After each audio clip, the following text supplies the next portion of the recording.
Oh, thank you so much. Thank you, guys. Y'all are too kind. I'm Dion McElrath. Welcome to the Night Run. It's Christmas Eve. We're getting holly and jolly up in here. Lots of stuff to talk about here at the top of the program. We're going to get right to it. Time Magazine has announced their candidates for the Person of the Year. And among those candidates are President-elect Joseph Biden, Dr. Anthony Fauci, President Donald Trump, and of course a score of other people. However, there's a lot of people saying that the essential workers and frontline workers should have been considered above politicians. Here's my take on it. Can we nominate Alex Trebek? No? Yes? America's dad with knowledge? Anywho, a lot of people are going back and forth on that on social media. Me personally, I feel like teachers, folks in the public sector working for public transit, those folks that are out there in the trenches doing the Lord's work, all that good stuff, and continuing to fight the battle day in and day out with little or no rest, I feel like they should be nominated for Time Magazine Person of the Year. Moving on, I seen an article on CNN, I believe this early evening, if that's what you want to call it. Very heartbroken to know that the man who played Debo in the Friday After Next franchise, Thomas Lister Jr., he unfortunately passed away at the young age of 61, I believe. Fact check me if I'm wrong. Honestly, it's heartbreaking, and 2020 is not going to stop until it has all our greats. So we know that he's up there smiling and that nobody can have their gold chain out of their t-shirt. I'm horrible. It's too soon. Please don't cancel me. In other news, global electric vehicle sales will grow and basically skyrocket by 50% here in the next year or so, with gasoline-powered cars, also known as internal combustion engines for you uncultured folk, will grow from 2 to 5%. Now, here's my take on that. I'm all for the environment, the green movement, all that good stuff. But imagine calling into your job and you tell them, yeah, I'm not gonna make it today. I forgot to plug in my car. Imagine your car being on 2% and you decided to punch it from a light. Bless your heart. Also, another big hot button topic that we've all been buzzing around for quite some time is the Nate Robinson versus Jake Paul fight. Good God, man. How do you get sent to the upper room by a YouTuber? He's probably being bullied right now and dragged on Twitter and other social media platforms. He is probably becoming the hottest meme of 2020. Oh, that poor guy. Imagine getting beat up by 2.3 million subscribers. Wow. Also, a lot of Ohioans are mad about the game against the team up north and the Ohio State Buckeyes. Folks are pissed. I'm folks. We want the game just because we just want to drag a Wolverine, and like we do every year because they suck. We want our game. Why are you doing this to us? Also, here's something that you guys will find extremely exciting. Hocus Pocus 2 is actually happening. Oh my God, in my opinion, one of the greatest movies of Halloween history. It will premiere on Disney Plus, and there's gonna be so much good stuff, but I wish I had more to tell you, but Disney is keeping it under wraps. Of course, the OG cast of Sarah Jessica Parker, Kathy Najimy, and of course, my beloved Bette Midler, love that woman. They will all be returning for their famous roles that they portrayed back in 1993, and hopefully, I really hope that this movie answers so many more questions and doesn't leave us on another cliffhanger like the other movie did almost 30 years ago. Also, this was actually shocking to me. AMC Theaters has announced they're going into bankruptcy. Who still goes to the movies? You go to the movies? Because I don't. I feel like popcorn that gives you indigestion should not be $12.50 for a medium, but that's just me. They will need at least $750 million to stay afloat. Oh, I remember the terrible dates I've had at the movie theater back in my teenage years. I'm talking like I'm not 23. Sir, please don't laugh at that. So we got a lot of stuff to talk about here on tonight's show. We have a great top 8 list of basically the best Christmas songs of all time. This list was pulled from Billboard.com, which is, of course, the people who make all the top lists for musical artists and tracks and whatnot. And we also have a very great man, another Polar Bear alum, Mr. Brian Smith of the First Heavy Metal Church of Christ here in the lovely community of Northridge. He'll be here and he'll basically give us an insight on how much he loves Northridge, him giving back, his impressive track and field record, all that good stuff. So, if that's all you guys got, we'll be right back. Greetings. I am here to inform you that there is a place to call if you have a problem with a government agency or long-term care services. You can call the Ombudsman Office at 223-4613. My name is Diane Wellborn, and I am the Ombudsman for Montgomery County, the City of Dayton, and Dayton Public Schools. The elected officials of the county, Dayton, and DPS decided in 1971 to establish an ombudsman for the people in our county. The name ombudsman is a Swedish word, which means a representative of the people. The helpful staff in my office are available every weekday to investigate complaints about government agencies and to achieve resolution. Government touches our lives in so many ways. We all use water services, public roads and traffic signals, street lights, and garbage removal services. Many of our fellow residents are impacted by our Child Support Enforcement Agency, the Bureau of Motor Vehicles, the programs of the Job Center, the Social Security Administration, Medicare, Medicaid, and our public transportation services. My office exists for the times when something goes wrong with any government services. We also assist with any problems encountered in nursing homes or with in-home care services. More than 60% of nursing home residents do not have anyone visiting them, so they are very vulnerable. Our staff and volunteers visit regularly and advocate for the rights of residents. We are also able to assist when in-home care services are not being provided as expected, and with My Care services, which are provided to those who have both Medicare and Medicaid coverage for their health care.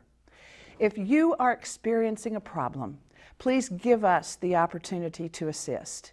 If you have a family member or friend who is complaining to you about their problem, please encourage them to call us at 223-4613.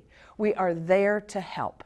To learn more about our work, please read our weekly column on Thursdays in the Dayton Daily News, tune in to the Ombudsman program on DATV and YouTube, or follow the Dayton Ombudsman Office on Facebook. Thank you for your attention. It costs so little to teach a child to love, and so much to teach him to hate.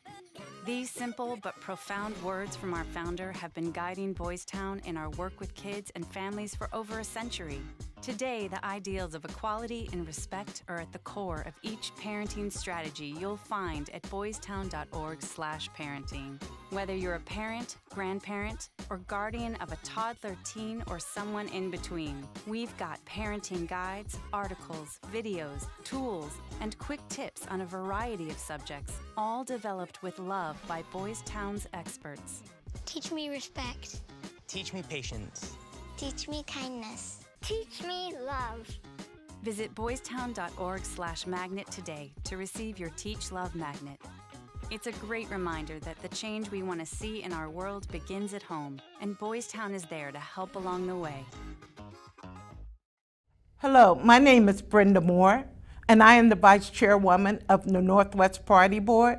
The quality of life in American cities cannot be improved unless people of all classes, races and ethnic groups, and public officials on all levels of government create processes and mechanisms for assisting problems, developing strategies, and planning and implementing corrective action together.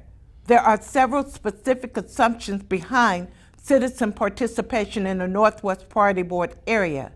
It acknowledges the right of people affected by public programs to have access to and influence on the processes by which decisions about their lives are made.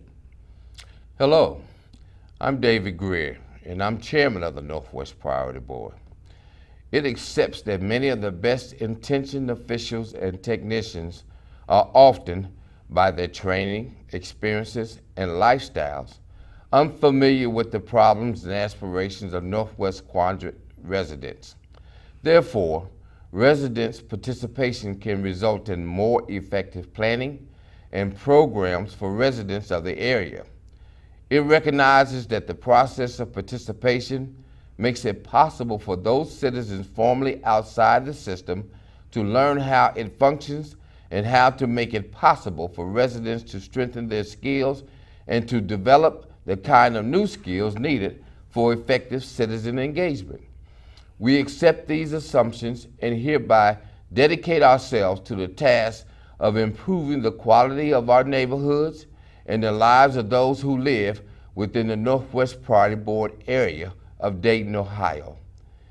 For those who would like assistance from the Northwest Priority Board, I can be contacted at 937-603-4051. And again, my name is David Greer. I am chairman of the Northwest Priority Board. Thank you. And my name is Brenda Moore. I'm the vice chairwoman of the Northwest Priority Board, and my contact number is 937-414-0674. Again, that's 937-414-0674. Thank you. Hello, I'm Dr. Mark Callow, and I'm a member of the advisory board for the Epilepsy Foundation Ohio. Epilepsy is a brain disease where a person has seizures because of an electrical problem in the brain. Anyone who has a brain can get epilepsy. Since 1974, under the name Epilepsy Foundation of Western Ohio, we have served an 11-county area surrounding the greater Dayton region. During that time, we received calls from all over the state asking for our help. That call became too loud to ignore. So, to assure our programs and services are available to all of the more than 126,000 people affected by epilepsy in Ohio, we're excited to announce we've expanded our service area to the entire state, and we've changed our name to Epilepsy Foundation Ohio. Here at the Epilepsy Foundation Ohio, we believe connection is important for those living with epilepsy, whether that's connection to others living with epilepsy, connection to healthcare or community resources, or connection to education and information. To support building these connections, we're developing events throughout this state. These include a new Epilepsy Wellness Expo in Columbus in April, and our Ohio Epilepsy Awareness Day at Kings Island in June. We also offer other family support programs and online resources for epilepsy self-management. While we can't mention everything we have to offer, we are committed to serving those in Ohio who live with epilepsy, whether you have it yourself or you are a family member or friend of someone affected. Contact us to see what we may have for you. To learn more about the programs and services at the Epilepsy Foundation Ohio, please visit our website at www.ohioepilepsy.org. That's www.ohioepilepsy.org, or call us at 937-233-2500. And remember, if you live with epilepsy in Ohio, you are not alone. Dallas Gunner, the executive producer of the Night Run. My favorite Christmas gift would definitely be when I got a car bought for me. I got a PT Cruiser, sophomore, junior year, right around there. It was this nice green color. I named it El Chapo. I really loved that PT Cruiser. Favorite memories of Christmas, just sitting around with the family, chill vibes, great food, and Lakers. I always watch the Lakers on Christmas. I watch the Cowboys on Thanksgiving. Those are my holiday teams, and I wouldn't trade it for the world, just being able to sit there with my grandparents and watch the games and have a great time. But definitely now that I have kids, Christmas is even better. The Christmas spirit's back. It's awesome. I just hope that this year my kids get everything. Yeah, I hope you do too. Welcome back to the Night Run, ladies and gentlemen. Here with me now is Brian Smith, pastor of the First Heavy Metal Church of Christ. How you doing? It's great. very great to have you here. Hey, it's an honor. Thank you. Well, let's start out. Let's tell the world a little bit about you. We already know you're a Polar Bear alumni. Go Bears. So let's just hear a little bit about you. What would you like to know? Anything and everything. I got time. Oh, wow. I graduated Northridge in 1990. Basically, if we're talking about the church, I was in construction. I had worked my way out of a dump truck with a Class A CDL in a construction company and went from foreman to superintendent all the way up to executive. And I was pretty much going all over the country doing that. And God put on my heart that there's a whole world of people out there that would never step foot into a traditional church. There's nothing wrong with traditional church. I mean, we preach, we speak and teach a traditional doctrine, but this mold of what church should be, the ugly red carpet with the gold chandeliers and the pews and the dress code that never should have been. And I started the First Heavy Metal Church of Christ on June 19th, 2011. And pretty much in a nutshell, I got fired from my career the very next day, unexpectedly. That's when the economy was really taking a nosedive. And I never looked back. It's like God comforted my heart and basically said, I didn't hear an audible voice, because I mean you're crazy. But don't worry, trust me, and everything's going to be okay.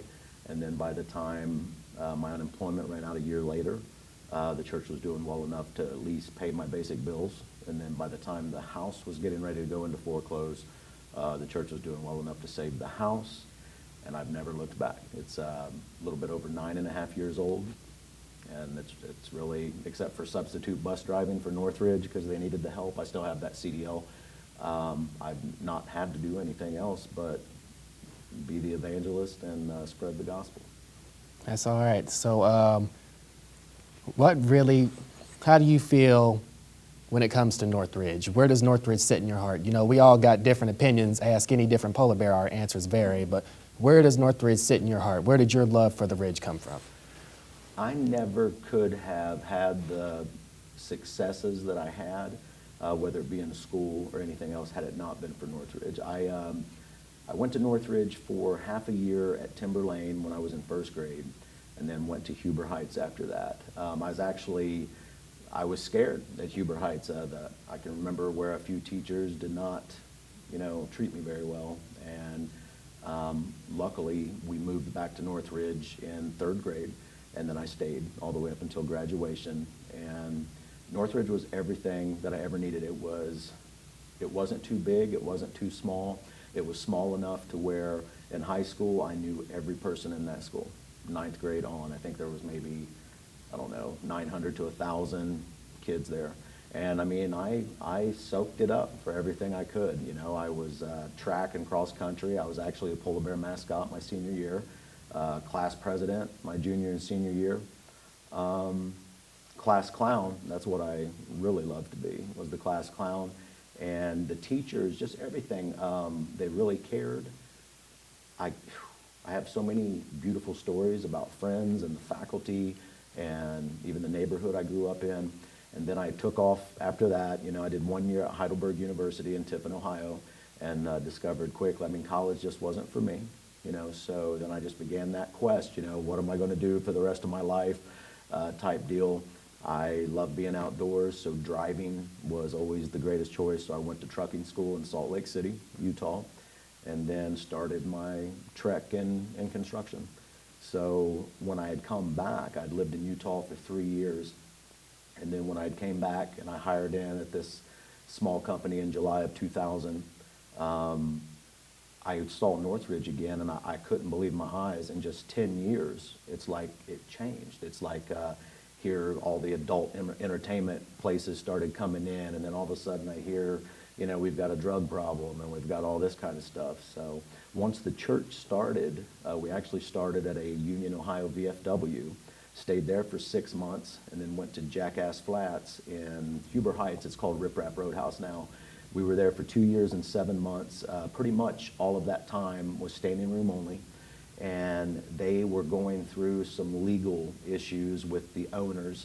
So we had to start throwing out feelers to go somewhere else. Well, there was no place in Northridge that would be big enough to house us as far as like buildings or anything like that, unless Kroger, we could have got something like that.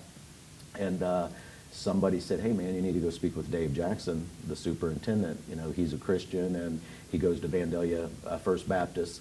And, you know, Grafton Kennedy is open. It's vacant. It's whatever. So after going back and forth, we ended up renting Grafton Kennedy. We were there for about a year and a half. And then that's when they received the money to start the building project for the new facility. And Mr. Jackson, Dave, you know, we're friends. He said, you know, Brian, we don't want to lose Heavy Metal Church out of Northridge because God's really doing amazing things through the church. I mean, we were feeding the football team pizza every Friday. I work with Jeff Lyseth with the basketball team. We feed them. I mean, we started the Northland Village Pizza Bus Ministry. That's been, I think it's 7 years running now, where we do 2 stops at Northland and then 2 stops at Eagle Ridge around the corner.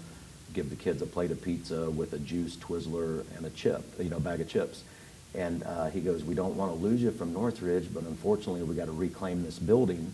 How would you like to just move into the high school with us? So it began, I was like, oh, thank God. You know, I was sitting there praising God because I love Northridge and I didn't want to leave. And actually God had put strictly on my heart to stay in Northridge. And we didn't get an answer until 1 month before we were supposed to be out of Grafton Kennedy.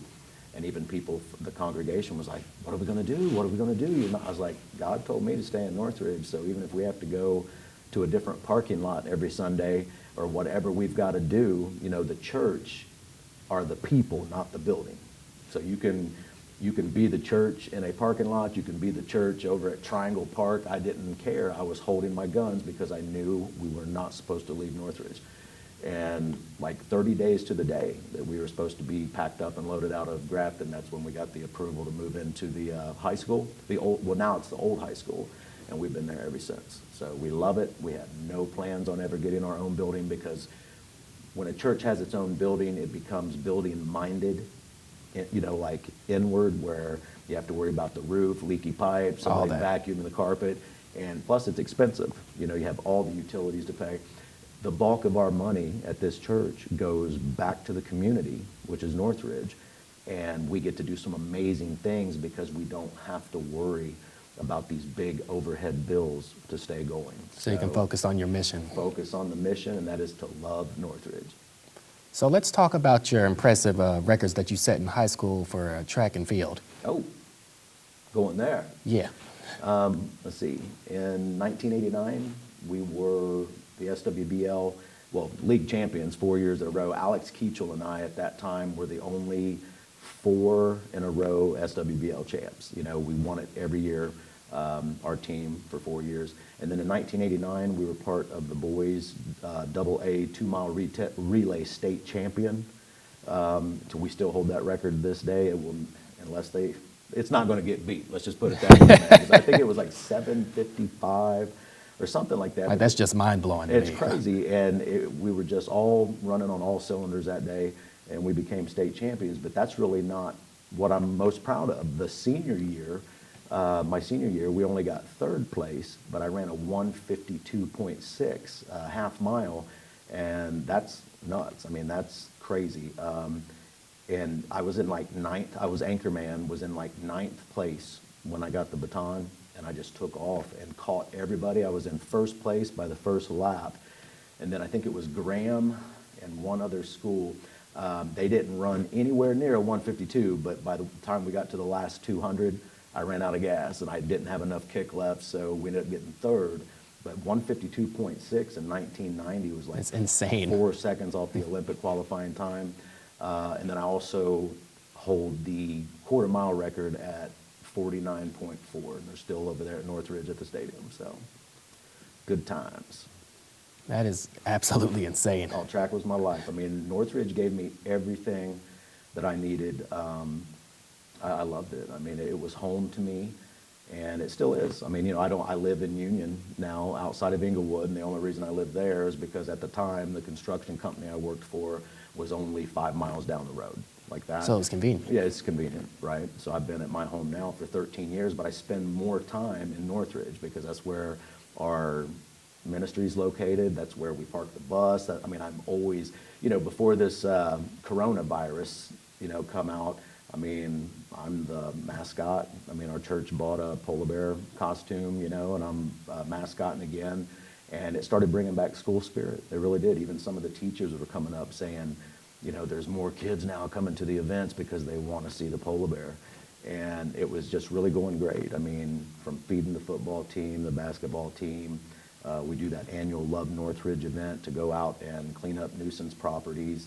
I mean, we're always doing something. We offer a heavy metal scholarship once a year for somebody that does not want to go to college, because it's like there's so many different jobs out there from welding to pipe fitting and all of that.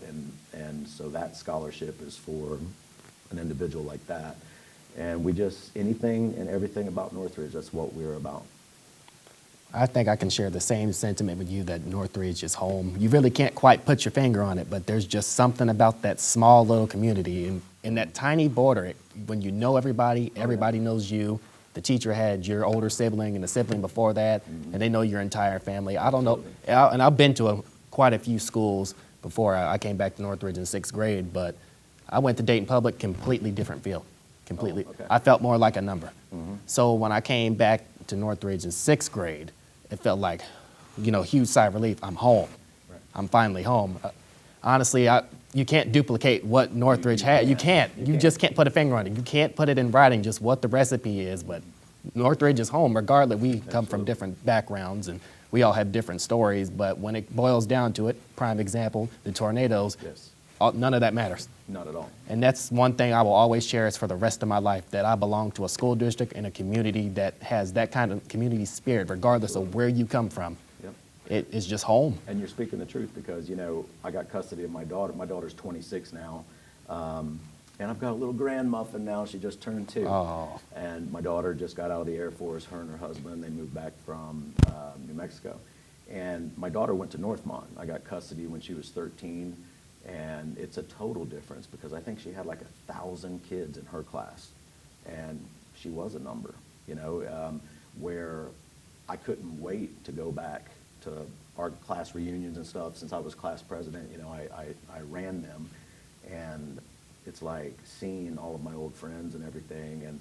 And even now, I still see, Bob Smith, he was only 10 years older than me my senior year, so he's still there. And I work with him, with the football team, feeding the pizza and the polar bear. I still see teachers that I knew from when I was there. And it's just amazing. It's just one big family.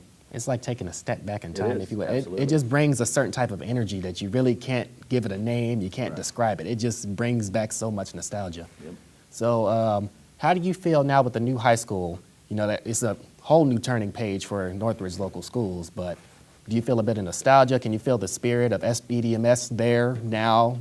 Or I'm glad they didn't tear down the high school, the old high school, because that will always be, even you, that's where you were at, and I was there when they shut down Morrison and Grafton. They moved us all over in 8th grade. So I've been there. Right. Yeah, I've been there since 8th grade. That was home for 5 years. That's right. So, I'm glad they could figure out a way to keep that facility and use it, because now I forget what it's, I always get the acronym wrong, but there's a great organization in there now that leases it from Northridge, and then we get to keep, our Sundays, with the auditorium for our services. And as far as the new building, I've been in there plenty of times. It is absolutely gorgeous. It's amazing, but you have to understand, all the memories I have As in that building. is in the old building. And we're making new memories. I've been the mascot at the basketball games in the new building, but it's embedded in my mind all of the beautiful years I had from 3rd grade to my senior year, and those memories are in the old buildings. And it's sad, when you drive by and you see them tearing down your elementary school and Yeah, that all hurt of this. bad. Because were you a Morrison or a Grafton kid? Grafton. Grafton, yeah. I came from John H. Morrison, so I was there a long time. And back then it was grades 1 through 5 back then. And then my senior year, I actually went back to visit my 1st grade teacher. Debbie Neal, ring a bell by any chance? Debbie Neal. No. Well, she was my first grade teacher when I had her back in the early 2000s. I went to go see her on my last day of school and her last day before she retired. That's awesome, man. Yep. That school will always just stand out. Greatest years of my life. Oh, I mean, you know, and they say, it's like, you know, kids, I can't wait to get out of here. I want to go out. And I miss it. I'm telling you, I wish I could, I didn't think I would ever say this in my entire life, but it's like, man, I wish I could go back now knowing what I know now. Because we do it all again, totally I mean, different, but here I we are. would probably be a bigger class clown. I'd probably go back and just... Did you get voted for that in yearbook? Yes. I did too. Oh, man, all right, that's awesome. Best dressed in class clown. Well, you see how I dress, man. I'm more for comfort, so... but yeah, class clown, that was my gig. But I would have never guessed that I would become a broadcaster 3 or 4 years after I left. That's amazing. I mean, just hearing your story before we started filming, that's very impressive. I'm proud of you. Let's keep going. I appreciate that. I want to see you. What'd you say? You want to take Jimmy Fallon's I want job? the Tonight Show so bad. Get it. Do it. And then invite me on that show. Absolutely. You got it. All right. Yeah, absolutely. Brian Smith, ladies and gentlemen. When we come back, we got a lot more good stuff for you, a lot more Christmas spirit. So you just sit tight, go grab you something to eat. We'll be right back after these messages. Woodland Cemetery was established in 1841 for the express purpose of creating a resplendent cemetery landscape to support a rapidly growing city. Since its very beginning, Woodland has been the conservator of Dayton history and the culture of its people. With over 109,000 souls entrusted to our care, it is the final resting place of many of Dayton's most distinguished residents, including inventors of powered flight, the Wright brothers, poet Paul Laurence Dunbar, author and humorist Irma Bombeck, inventor and philanthropist Charles F. Kettering, governor and 1920 presidential candidate James M. Cox, entrepreneurs John H. Patterson, George P. Huffman, George Meade, Lauren M. Berry Sr., Preserved Smith, and Joseph W. Green. The Romanesque Gateway, Chapel, and Office are listed on the National Register of Historic Places. The chapel has one of the finest original Tiffany windows in the country, and the cemetery itself is designated as a historic district and was also placed on the National Register of Historic Places by the United States Department of the Interior. The Arboretum is among the foremost green spaces in Ohio, with over 200 acres adorned with 3,000 trees, including 10 current or former state champions. There are nearly 100,000 monuments ranging from rugged boulders to Greek statues and temples that memorialize the lives of people who shaped a young city and a young nation. Woodland is still a very active operating cemetery, assisting approximately 1,600 families annually with burial and cremation services. Sufficient undeveloped land is available to accommodate more than 50,000 future burials, equating to 100 years of remaining active operation. Woodland Cemetery and Arboretum is a nonprofit organization not owned by any outside entity.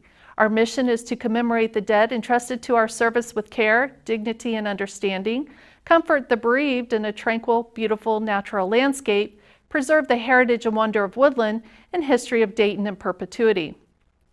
Woodland is open to the public 365 days a year, with typical hours being from 8 a.m. to 7 p.m. We offer guided and self-guided tours throughout the year and welcome groups of all kinds to make Woodland a destination as they visit the Gem City. More information can be found at our website, woodlandcemetery.org, or by calling 937-228-3221. Woodland Cemetery and Arboretum is located at 118 Woodland Avenue off of Brown Street in Dayton. Woodland Cemetery. Beautiful. Time. The YWCA Dayton is on a mission to eliminate racism, empower women, and promote peace, justice, freedom, and dignity for all. Since 1870, YWCA Dayton has protected and advocated for some of our community's most vulnerable individuals, including battered women and their children, victims of sexual assault and human trafficking, women at risk of homelessness, and girls in marginalized populations. These services are offered free of charge, regardless of race, health, or background. The YWCA Dayton provides the only domestic violence shelters in Montgomery and Preble counties, offering a full safety net of trauma-informed crisis support services. This includes the Miami Valley's longest-running 24/7 crisis and domestic violence hotline, 937-222-SAFE. The YWCA operates 4 housing programs that helps stabilize and shelter women at various ages and stages, from those exiting our domestic violence shelters to women who have experienced chronic homelessness and trauma.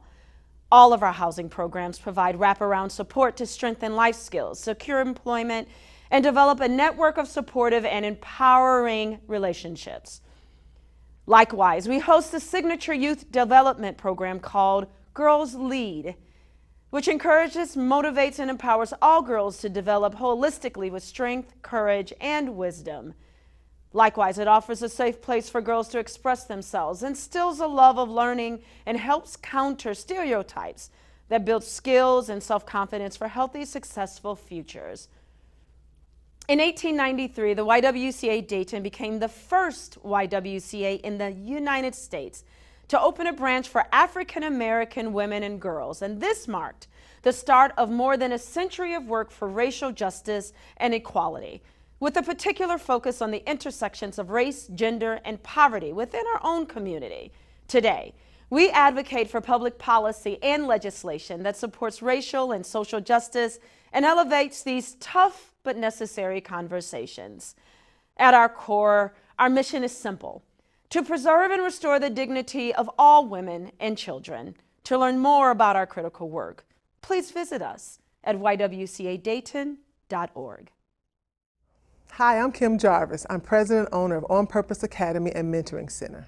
On Purpose Academy and Mentoring Center is an after-school and summer program exclusively for girls. Currently, we are the only licensed gender-based program in the state of Ohio.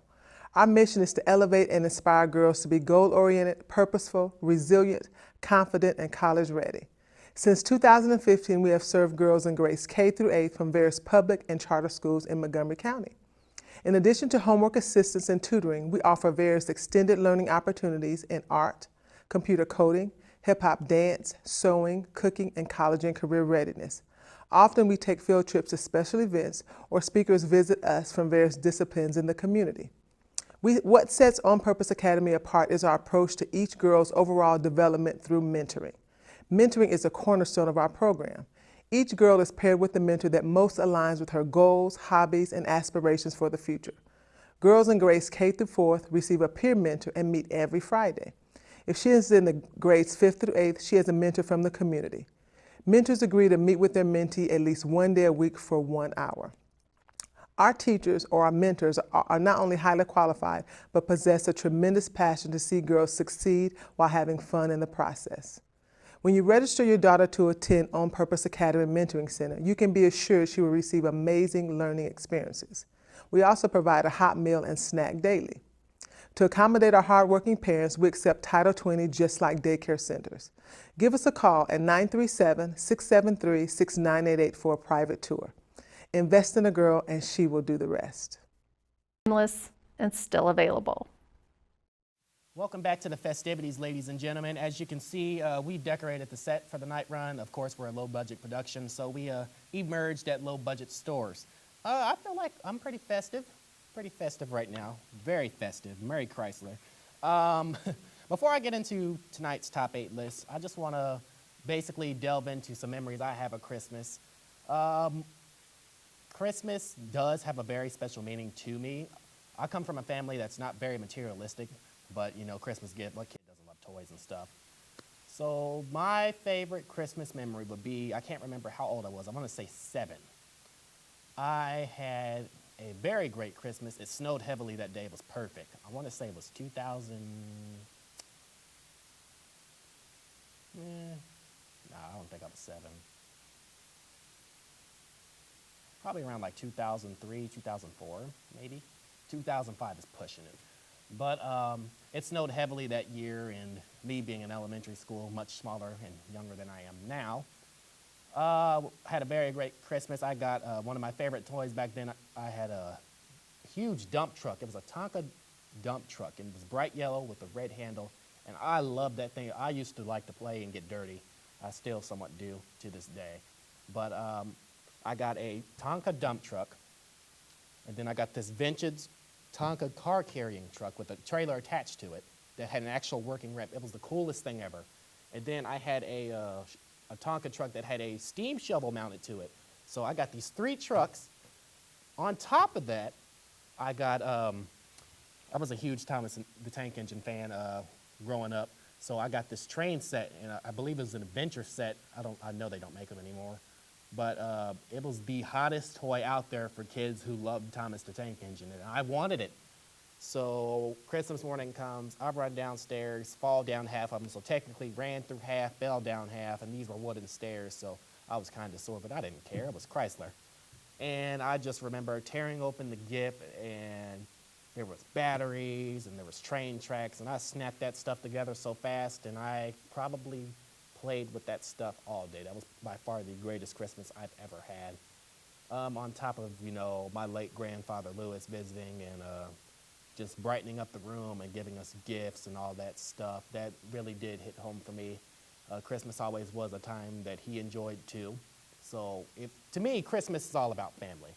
Christmas to me is all about people coming together, putting aside their differences, and loving one another as human beings and nothing more. And that's what Christmas means to me. I wish it would snow. The light fluffy stuff, not that slushy stuff. I don't like that, because then I fall and then I want to go call off from work and they won't let me. So enough with my rambling. Let's get on to the top 8.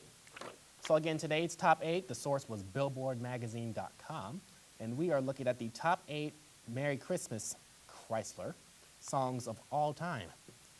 So we'll kick it off. This was probably a dead given, but number 8 was Christmas Eve by the Trans-Siberian Orchestra. Love that orchestra. Number 7, obviously it's a dead giveaway.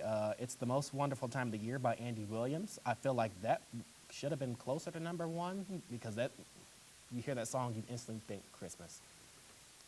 Number 6 was Holly Jolly Christmas by Burl Ives, which is what we hear in the beloved story of Rudolph the Red-Nosed Reindeer.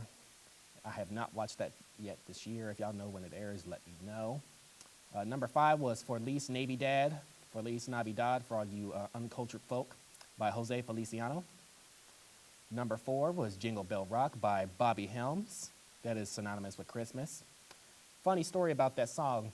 My granny, I don't know if she still has it or not, but there's this tree. My hand to God, there's this tree. And it sings.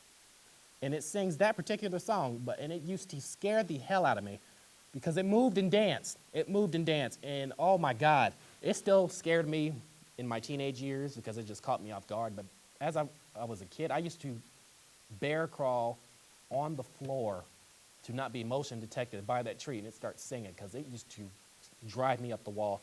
So you walk past this tree, and it just starts singing and bobbing and all that stuff.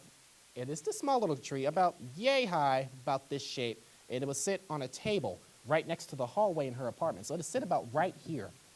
And the moment it detected your presence, it starts singing, Jingle Bell, Jingle Bell. And I'm like, no, because it got the dancing and moving, and I wasn't expecting it. So now my blood pressure's through the roof. I feel like a cat having an anxiety attack. I hate it here.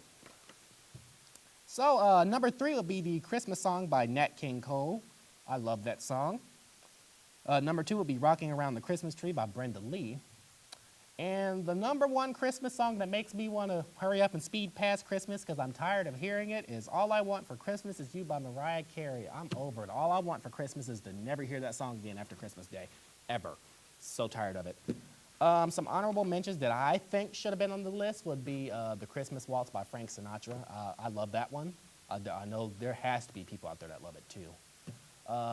Mele Kalikimaka by Bing Crosby, which is the Hawaiian way to say Merry Christmas to you. I won't break out in song, maybe some other time. And It's That Time of Year by Frank Sinatra. I love that one. That's my all-time favorite. The Polar Express soundtrack, it goes hard for no reason. Very hard for no reason at all. It's a total bop. You can listen to it any time of the year and get pissed. So yeah, that is our top 8 list. If you think there should be some other honorable mentions on this list, let us know. We love to hear your feedback. There should be some that should be on here, but not on here. But this is from Billboard.com. I don't make the list. We just picked the top 8 from it.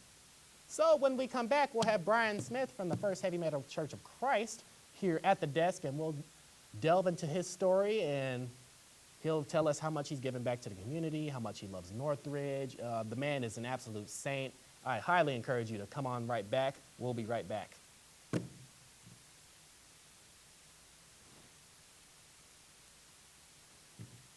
and live with them. How was that? That was perfect.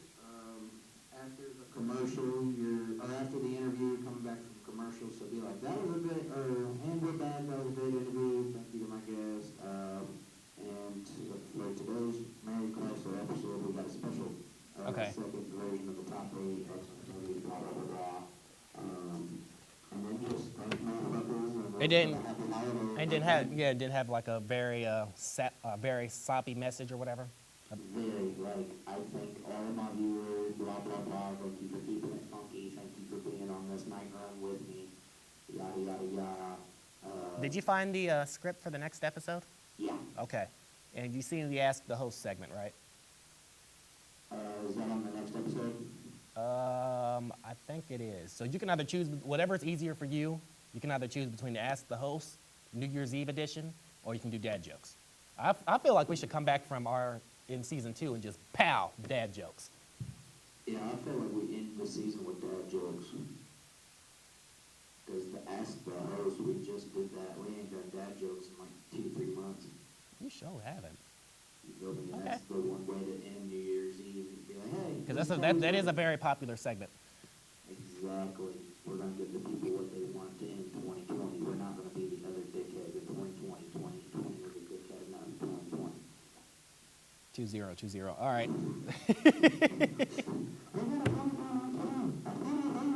Oh, I missed that bus. Okay. I swear to God, it was a bus. So top 8. We'll do the top 8. I'll do my little sappy Christmas message or whatever. And then we'll call it a wrap. We'll hurry up and tear down these Christmas decorations. We'll bust out the next episode. Bingo. What are we looking at for time right now? With everything, all the bullshit and everything, we got 45 minutes on the recording. Then we're going to be set. I was about to say, but we have had quite a bit of bullshit, but the interview was pretty long. You're taking your time and everything else, so I absolutely love it. We can definitely move around it with all the Xmas videos that we're going to do of me and Date Night Now. All right, so when they come back from commercial, we'll just throw in the videos for the commercial break. So. Yeah, basically. All right, so we ain't got to worry about that. Before we tear down everything, I'm going to record mine here. That way we ain't got to worry about mine. Okay. And I want the festivities. Oh, you like that? Yeah, I'm going to sit in front of the desk to where I'm in between the tree and the bow. And just like zoom it in. You're going to be farting. All right, good start talking. All right, bow. All right, welcome back from the commercial break, ladies and gentlemen. That was a fantastic interview with fellow polar bear Brian Smith. The man is an absolute saint, does amazing work in our community. Couldn't be more pleased to be associated with a gentleman of that stature. So, for our Christmas episode, we love Christmas, I have a special top 8 list. Top 8 Christmas movies of all time. So let's go ahead and get right to it. I'm probably getting ready to make some of you mad. I promise I didn't make the list. The executive producer did, so yell at him. Number 8 would be Polar Express. I love that movie. I absolutely, if you love trains or you love Chrysler, boom, perfect movie for you. I love it. I'm offended that it's not further down the list. It is what it is, but it made the cut. It made the cut. The Santa Claus trilogy with the beloved Tim Allen. That was a very great trilogy. I like it. Those were great movies. Number 6, National Lampoon's Christmas Vacation. It wasn't a big hit with me, but I know it's beloved by millions of Americans across the globe. Well, across the nation. I can't believe I just said that. It's okay. I make mistakes all the time. I as human. Number 5 would be Elf, starring Will Ferrell. Is there anything that man can't do? Fantastic movie. I love it. I love Will Ferrell. He's great. He's a national treasure. He should be protected at all costs.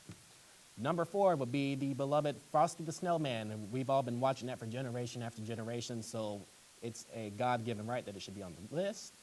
Number 3 would be Christmas Story.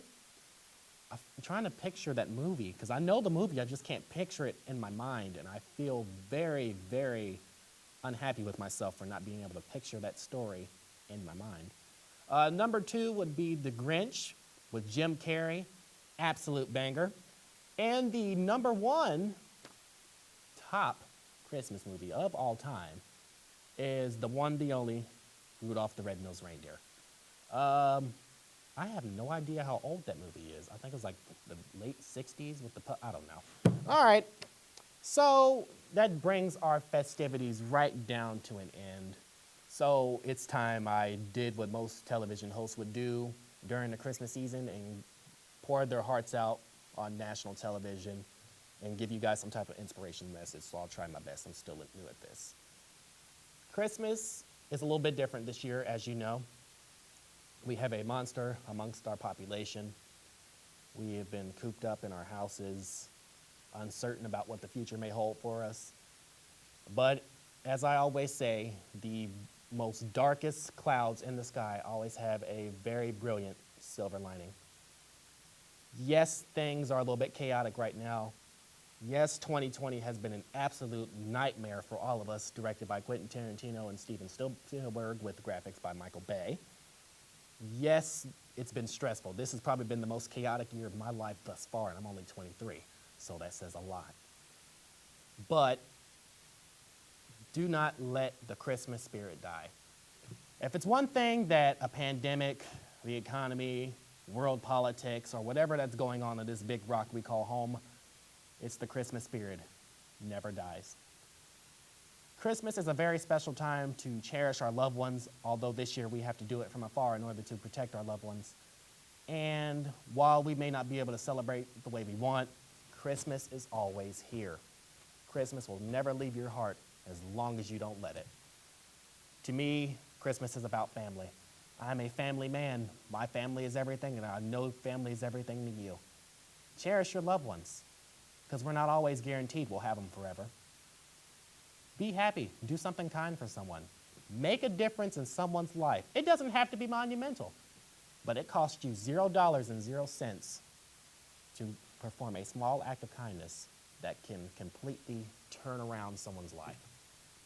I swear to it, when you do kind things for people, kind people are rewarded in the most amazing way possible. For example, Brian Smith, he does beautiful things in the community, and he has been blessed with more than he could probably imagine. And that man continues to go above and beyond for others. To me, it's mind-blowing. It's absolutely mind-blowing. And I know I'm just rambling on and like, well, what does this kid know about the Christmas spirit, or what does he know about anything? Well, I do know this. The Christmas spirit is very contagious. The Christmas spirit has a way to bring us together. Overall, this is probably always our favorite time of the year because it brings out the best in us. In the darkest times, it brings out the best in people. I'd never lost faith in humanity, and I'll never lose faith in any of you. But I challenge you, no, I double dog dare you to just go out in the world and do something kind for someone. Doesn't have to be something monumental. Doesn't have to be on social media platforms when you do it. But a small act of kindness can go astronomical in terms of what you do and the difference it makes in the life of a total stranger, an absolute total stranger. Each and every one of you are loved by myself, and each and every one of you are special in each and possible way. One thing I want to say is thank you. This season always reminds me of what I'm thankful of and how my life here and how my path here as a new and budding broadcaster here at this desk, how easily I got all of this can very quickly be taken away. And I'm thankful for it. I'm thankful for my executive producer who has been my best friend for years. And we make a dream team. Believe it or not, there's a two-man crew behind this show, and we make it work every single time we tape. And we run like clockwork, just like that. You can't ask for somebody. You cannot ask for loyalty. The fact that how much energy and his own time that he's poured into this production, you can't find anyone else like that. And to me, that's probably the greatest gift of all. Besides my family, that's a gift that'll never stop giving. My daughter, a gift that will never stop giving. That's probably the greatest gift I've ever received of all time. Being surrounded by loved ones who support my dream. And of course, viewers like you. The fact that there's someone out there, and there's people out there, and I know this now, and it's a very humbling thing to realize, that there's folks out there that set time, an hour out of their day to watch me. That is by far the most humbling, greatest Christmas gift ever. The fact that I'm making a dream a reality and that there is scores of folks that is rooting me on and that has supported this dream by simply watching the show. giving us feedback, actively participating, telling us what they want to see on the show, complimenting my suits. There's so much that I could be possibly thankful for, so I'll just keep it brief. I'm thankful for you. I'm thankful for the fact that you've given me the absolute green light to appear on your smartphones and tablets and televisions, or however you watch this show, Rosetta Stone or TV projector, for God's sake. The fact that you support this production and that you look to me for entertainment once or twice a month, depending on when we drop the videos when we're on time, that is by far the greatest gift I could ever receive, and I thank you for it. Hopefully next year, I have faith, and I hope you do too, things will be different. I don't think this pandemic will last forever. I have hope. I have hope for humanity. Sometimes it gets hard, but I do have hope. And that's all I can ask of you. Have hope. Remember, it costs you $0.00 to be a decent person. Smile at someone for once. Be the reason that someone continues to fight another day. And with that, that's our show, ladies and gentlemen. I want to wish you all a very, very Merry Christmas. And for those who don't celebrate it, a very happy holidays to all of you this season. Please stay safe, love one another. You keep it funky. We'll be right back with another great episode. Good night, guys.